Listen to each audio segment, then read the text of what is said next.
World Cup final on track to be most expensive sporting event ever. That's the headline that's been popping up across sports news feeds.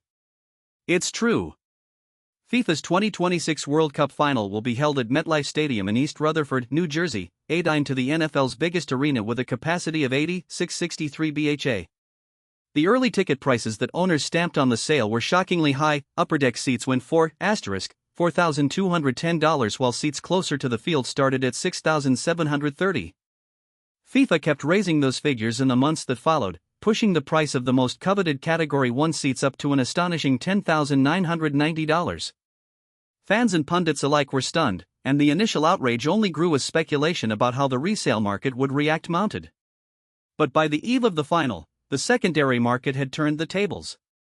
According to spokespersons for SeatGeek, the average price of tickets that people actually bought on the site was $12,751 on average, a figure that surpasses even the 2024 Super Bowl, which had an average resale price of $10,540.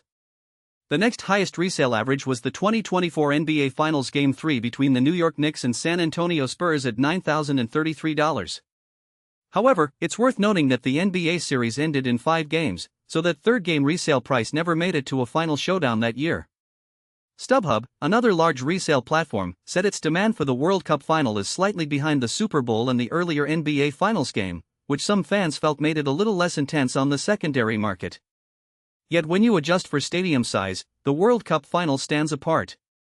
MetLife is the largest venue in the United States, and it holds more than 80,000 fans for a World Cup match in comparison with the 61,629 seats of Allegiant Stadium for the Super Bowl or the modest 19,812 seats at Madison Square Garden for the NBA Finals. This extra capacity drives the sense that the World Cup Finals price is even more impressive when you consider how many tickets are on offer and how quickly they sell. TicketData.com, a company that analyzes the cheapest available seating, known as the get-in price, across various resale outlets, put the World Cup Finals get-in price at about $7,600 on Thursday evening, initially for the matchup between Argentina and Spain. If you compare that to a handful of other high-profile events, the numbers again line up in the same way. For example, before the 2015 Super Bowl matchup between the New England Patriots and Seattle Seahawks, prices erupted in the week before the event, with a get-in price that spiked to over $11,000 in the final hours. However, that was an extreme situation caused by brokers' liquidity fire, a drastic short squeeze that doesn't reflect normal demand. In most other situations, the heat in ticket prices is less oppressive and more reflective of true fan interest. Outside the US, where the resale market often has legal restrictions that cloak the real price dynamic, there might be events that could match or even exceed the 2026 World Cup final on a per-ticket basis. The Masters Tournament and Wimbledon Championship have generated massive streams of demand and have also seen steep price increases.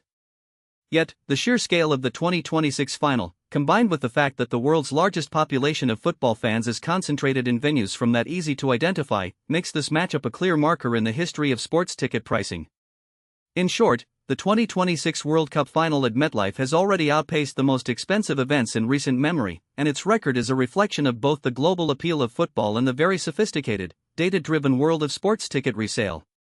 Fans can expect that the final will represent not only a high point in sport itself but also in the economia surrounding it. Thanks for listening, and stay tuned for more sports insights that bring the numbers to life.